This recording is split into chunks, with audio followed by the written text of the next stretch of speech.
you're here because you're about to start the same journey that I started almost exactly 1 year ago. Mm-hmm. But the journey really starts when we're little, I think, Mm-hmm. because we didn't start trying to lose weight a year ago. We all started at some point when people called us fat or when our mom said, you shouldn't eat that. And so for me, I've been writing down all my memories of Mm-hmm. things like this. And I used to shoplift candy at Target and take it in the bathroom and binge it in the bathroom stall. No shit. And I think that I was probably 7. Oh my gosh. Wow. And I've never admitted that because there's just too much shame. So Well, yeah. But this isn't about me. It's actually about you. But I'm a year ahead of you mm-hmm. on what you're about to start, which is Mm-hmm. to use semaglutide to lose weight. Mm-hmm. And so I can tell you that I have lost 65 pounds.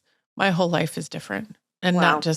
not just the outside of me, but the way that I think about myself and Mm-hmm. my time and what I put my energy into is all different. Mm-hmm.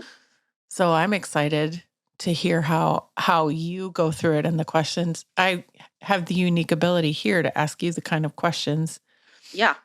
that will hopefully be an interesting story for people. So why don't you start by telling us just a little bit about who you are in your life? So my name is Cami, short for Cameron with a K. It's a kind of weird.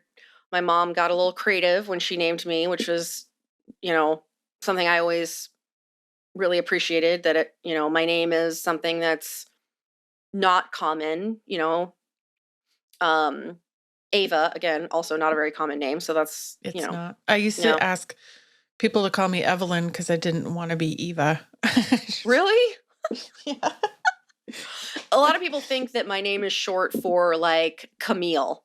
They're like, oh, your name's Cammy. Is your full name Camille? And I'm like, no, it's actually a boy's name. It's Cameron. And they're like, but with a K? And I'm like, yeah. Did I blow your mind? Okay. So yeah, let's see, my brief history. I recently turned 44. On the inside, I feel like I'm 13, quite frankly, and I act that too. way most of the time. I've been blessed with an amazing soulmate, my husband, Justin, and we decided to do that thing where we procreate, and we have a beautiful daughter named Cordelia. Again, another unique name that I chose for her. Were you a Buffy And fan? yes. Yes. That is ultimately, though, it's not the reason that I chose it, but it had popped up on my radar. And I kind of always really liked it. I'm like, this is such a unique name. It's not something really common, but people can pronounce it. My mom did a bunch of ancestry work on ancestry.com and found that we have, and I say ancestor, but I want to say she's just like, a distant relative named Cordelia, and she went by Delia. And I was like, it kind of just affirmed that like choice for me. I had a couple of other names, and we didn't find out her gender until she was born. And my husband's like, let's not really name her until we see her. I was like, okay. So I named her Cordelia Marie. Her middle name is the same as my sister's. But yeah, so we're just a little happy little family of 3. And you were also like me. I mean, no one knows this about me either, but I had my first child at 41 and the second one at 44, and you were 39 or 38. Well, right? I had her when I was 37 and I turned 38 a month later. So she's 6 now. Yeah. Yeah. I didn't know that about you either. That's so cool. Yeah.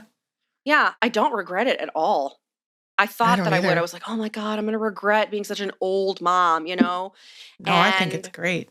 I don't. I feel like I have a lot more patience for things and the ability to like not give a shit about shit that's not important. I never feel like I'm missing anything. Like if we were 25, we would have always felt like our friends are out doing other stuff and we're stuck here at home. Yeah. So, I'm like, this is great. This is a great, I mean, she's 6, she's super high energy, which has its pluses and minuses. But like, we all just like, when it's bedtime, it's like, it's my bedtime too, so that's really nice. And she's so thoughtful and sweet, and gosh, She's Yep. just a joy for sure. Do you remember how much you weighed right before you delivered her? So I had a really weird pregnancy where I lost weight. So I weighed Oh, less when I gave birth than when I first got pregnant.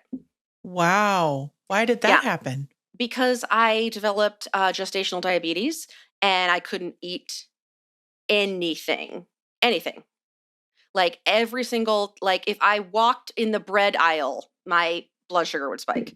Oh my gosh. So and I wasn't, and I also had some weird aversions when I was pregnant where I could not eat meat. Couldn't do it. I like could maybe do a slice or two of bacon every once in a while, but like chicken breast, steak, fish, couldn't do any of it. And so all I was left was vegetables. Hmm. So it's basically all I ate for like 4 months. And so when I delivered her, I weighed less. I can't remember by how Wow. much, but then, Yeah. as I ended up developing postpartum thyroiditis, which is basically where your thyroid, which basically controls, your will to live, stopped working. And so my body was like, "Hey, yo, I gave you like a really healthy baby. I'm done now. Okay. So sorry." So Yep. then I ballooned from that because I was, an older mom, which means you don't bounce back. I ended up having an emergency C section after 36 hours of hard labor. I was a mess. I was a hot mess. And then I was with a provider I worked with, to help me regulate the thyroid issue. And that went up and down. And I was on way too much, which was causing a whole bunch of other problems. I basically was walking around feeling like I weighed like 700 pounds. Like I felt Yeah. just like I walking around with like a car strapped to my back. Like it was just terrible. And so once that all got sorted out, some of the weight started coming off, and and then on top of all that, I got diagnosed with ADHD. That diagnosis was like a godsend because I'm like, why am I a total lunatic? Like I can't string two sentences together. I can't, my brain fog was out of control. And so that was rough. So I ended up getting on Adderall for that, which does help suppress your appetite. So I've lost some weight from that. And I had and that was, God, a couple of years ago. So everything's been going fine until I was laid off in October and decided, you know what, fuck it. I'm going to just eat every feeling I've ever had. And I did. Hmm. And then I got on the scale and I'm like, oh, Cammy, what have you done? I was like, my pants were tight. And I was like, why are my pants so tight? Well, it's because you ate a handful of gummy bears before you go to bed. Like, no. So, This reminds me of a time when I was much younger. I don't drink anymore at all, but I mhm. used to every day. And I was like, I am drinking too much. I'm going to switch to light beer. But then I would drink like 5 light beers every Like night. what? Right. I gained weight Just, so fast. Yeah. So then I just went back to rum. It was fine after that. Yeah.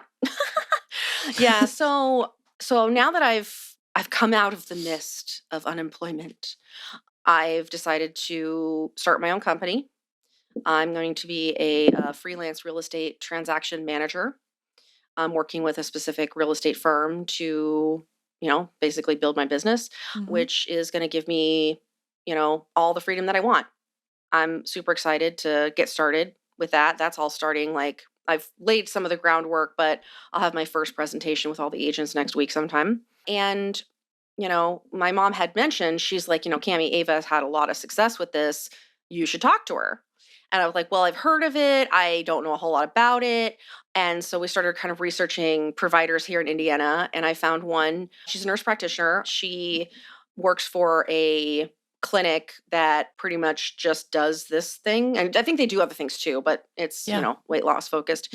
And kind of walk me through like how the medication works, because I didn't really understand like the science of it. I'm like, okay, you take the shot and then you lose weight. Like how, like It's what's still really happening in mysterious, to be honest. Like a it's year later, I'm still like, how come this is so magical again? right. So, she kind of walked me through what I would be getting, how to use it. And so I'll get the medication directly from the compound pharmacy. So they'll ship it directly to Oh, me. that's And interesting. yep. And I will get a certain amount in the so it's not pre-measured doses. So Mhm. I'll have to do it myself, which is But you fine. had gestational diabetes. You were doing that for that, weren't you? I was not doing insulin injections for that. I was just taking medication and not eating anything. Anything that the nurse practitioner say surprised you in this appointment? Like, No, no. no.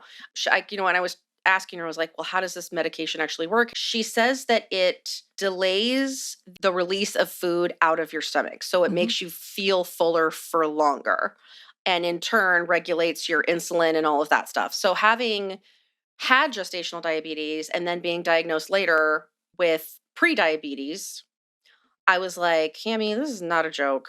Like, you got to just get your life together because I don't want to be, I don't, and I'm so happy that I'm talking to you about this and you can totally relate. But I was like, I don't want to be like, because by the time she's maybe going to be graduating from college, I'm going to be like early 60s, mid 60s. Mhm. I'm like, that's how old my mom is now, and I'm 44. So all of that, I think about that a lot. I'm like, okay, what's my life going to look like when I'm 60, 65, 70, and, my daughter's in her 20s? So for me, the real motivation, the real reason that I'm doing this is for my long-term health, and it has zero to do with vanity. I don't give two single fucks what I look like. I'll get in a bikini, I don't care. What I care about is not, sucking wind when my daughter wants to go do something fun and I'm like, I'm so tired, I can't do it. Fuck that. I'm not no. That there's such a great motivation for everything health related, not just this, Mhm. but like, Yep. this seems to be the center of all the other issues. At least it was for me. Mhm. And I'm curious what your weight is now that you're about to start. I can tell you if you want. Yeah, tell So me. right now I am 5'7" and I weigh 250. Hmm. So one of the many other reasons is my endocrinologist, which treats my thyroid disorder, wanted to send me for bariatric surgery. I'm like, Is this dude, guy under a rock? Like, seriously, this I, medication is not new. So he right. So he said he was like, well, you should consider. He's like, well, and I don't know if he used it as like a scare tactic, and if he did, it worked. 'Cause I was Yeah. scared shitless. I'm Yeah. like, I need bariatric surgery. What? Like freaking out. But then he had mentioned this already, so he already wanted to give me this medication. But he's like, check with your insurance and see if it's covered, which it isn't. Okay. So he did mention it. I was going to say Yes. Oh yeah, the he did. bariatric surgery industrial complex is very upset right now. And I know this because I have my ear to the ground. And Yeah. the Oh, I'm bariatric sure. surgeons are going out of business. I'm just here to tell you they're not going to have anyone to operate on. Because people are going to take this and yeah. Hmm. Why cut someone all up to pieces if you can Doesn't it, just it seems so brutal to me. Like, you're going to do what to my stomach? No. mm-mm. No, absolutely not. Especially having had a major surgery that was, like, because to me, when people talk about a C-section, like it's like I cut myself and I went and got a couple stitches. You are wide open on that table. You have long-term effects from it. Like the scar that I have is always sore. Certain things that I do, like if I am like running or doing a lot of exercising and I'm, moving it in a certain way and it pulls on it, it's painful. Hmm. Like she's 6 years old. That's not going to go away. So you're at 250. What's your goal hmm weight, do you think? If you can even I think that far ahead. Well, no, I hate to say I'm not sure. So I talked with That's so okay. my endocrinologist is like, you need to be at 140. I'm like, are you kidding? I didn't even weigh that when I was a fetus, sir. Like I think I weighed 140 in fifth grade, Cami. for real. Like so I was like, that seems a little low. All right. And I've always been proud of my curves. I'm always have like, always had like thinner waist, big booty, big boobs, like, you know what I mean? And I like the curvy part of myself. I think it's sexy. You know what I mean? It makes me feel good, right? Very feminine and womanly, and I live it. And I was like 140. I'd be walking around looking like a matchstick. No, No thanks. joke. You would. I'm thinking that if I got down to like 160, 165, I would be thrilled.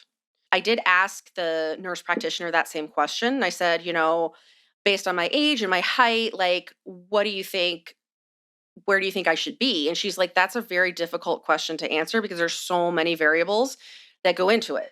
She's like, if you're doing like a ton of strength training and you're gaining muscle, that's going to affect it, so it's really more about like your body fat percentage really than anything else. And I haven't had that checked in a while. I'm like, I don't know if I can face that. A year ago right now, I was about to start the Orange Theory Transformation Challenge for like the third time, Hmm. which is like you have to go to Orange Theory. I forget how many times. It's a lot. It's a minimum of 3 times a week. It's a very big time commitment when you're busy. They did my percentage. They like put me on the That thing that the scans you, like in-body you're on the metal scan, thing which with I your learned feet. later isn't really very accurate, but it was It's not. absolutely terrifying. And I have the pictures. We'll put them up at some point because they're my before pictures now. Hmm. But it was like 41. I think my body fat percent was 41 Hmm. when I started. I was Yeah. 280, How tall are you? 5'9". Oh, see, you're basically in the same, Yeah. right around the same where if I'm a Yeah. little bit shorter than you and weight a little bit less, is right about the same. So I wouldn't be surprised if my body percentage was something like that. It might be.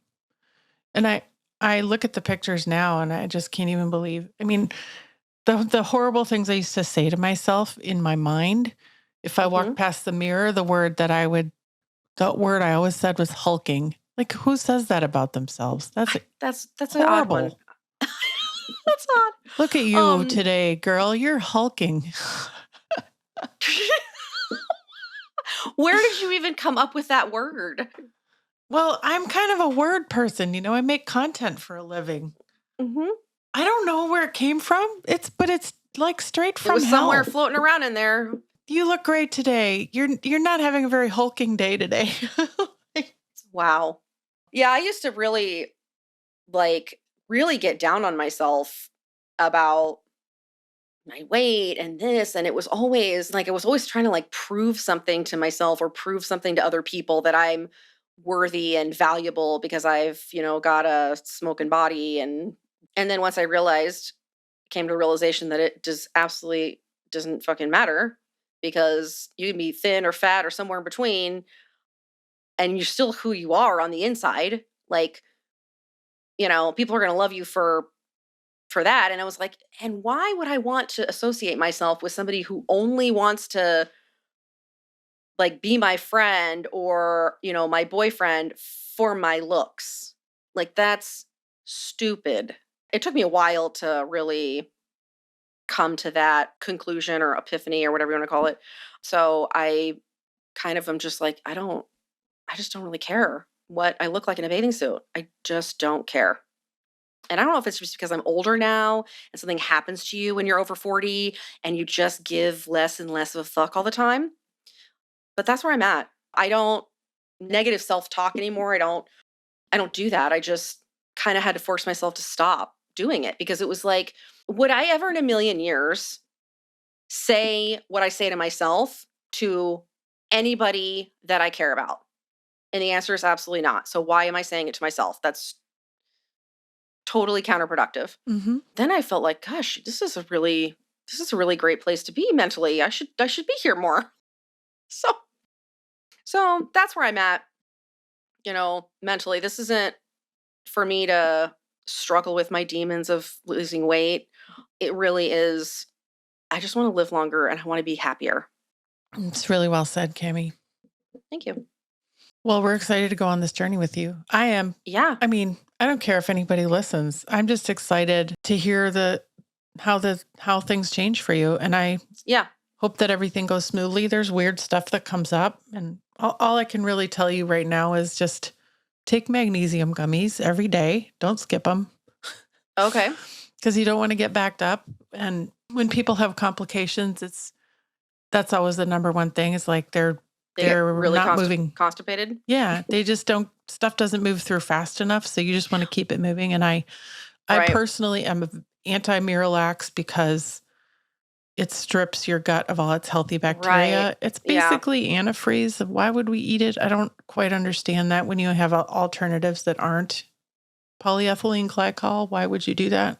Well, you have to send me a link to whatever it is that you bought so I Calm can get that. gummies. Yeah, magnesium Really? calm gummies. Yeah, they're Okay. great. My kids eat them. I eat them. Yeah, I got to get back on a little firmer of a supplement regimen. I can't take them anymore because they don't dissolve fast enough. For me, they just kind of sit there and Mm. they're like, they give me a lot of nausea. So I wish I had done this sooner. I started getting B12 shots also. I do love a good B complex. Yeah. Mm-hmm. And the Yep. shot, for me, they last about 2 weeks before they wear off. They're just awesome. I've had that before. I think I got really sick. I had the flu or I had something and ended up getting a infusion, and it was like a game changer. So That's funny. This morning, I was just listening to people talk about this hot new trend, med spa trend of IV therapy. And I don't know where I've been. Like, I didn't notice it was out there. It's everywhere. A friend of mine at a birthday party the other day said, I got pneumonia during the break. And let me tell you what, this mobile IV guy came to my house and gave me an IV and I felt so much better. I was like, what? well, what's in it? Like, is it just depending on what it is that you need, or It's is it just basically like a juice bar, but IVs is what it looks like to me. And they put vitamins and supplements in an IV bag, and you like great for hangovers, or if you're feeling a little under the weather, just go on in and get it an IV. seems like an extreme thing for like you're just hungover, but No, it's coming. They're normalizing it like crazy now. Now you're going to see it everywhere. Next time I talk to Probably. you, I'm going to ask you, did you see anyone? Yeah, yeah, probably. Do I have any fears or reservations? Let's see. Not really. My only real fear is that I don't know, I just said all this shit about me not being vain, but that I'll end up looking like a deflated balloon. Mhm. You might, but you know what? You're going to be able to run up the stairs. Right. So I'm like, okay, you got to kind of take the good with. I think it'll be fine. I don't think it's going to be that I have so much like extra skin that it's going to be a problem, but we'll see. It's, I like to think I'd rather look like a deflated balloon than hulking. Like, that's sort of where I'm at with it. Yeah. The title of this episode is Hulking. Yeah. Yes. That's I'm never gonna forget that. That's pretty great. Sorry. I know that self-talk is bad. It changes. I'm excited to hear how yours is going to change too. So yeah, let's talk again in 2 weeks and let's see what happens. Follow us on Instagram at Less of You Podcast. Are you confronting the same challenges and have a story to tell? I'd love to hear your story on our Skinny Shot Stories podcast. Contact me for more details at skinnyshotstories.com. If you're a doctor and would like to learn more about sponsoring this or any of our cosmetic surgery and weight loss podcasts, go to lessofyou.com. Less of You is a production of The Axis, TAGAXIS.io.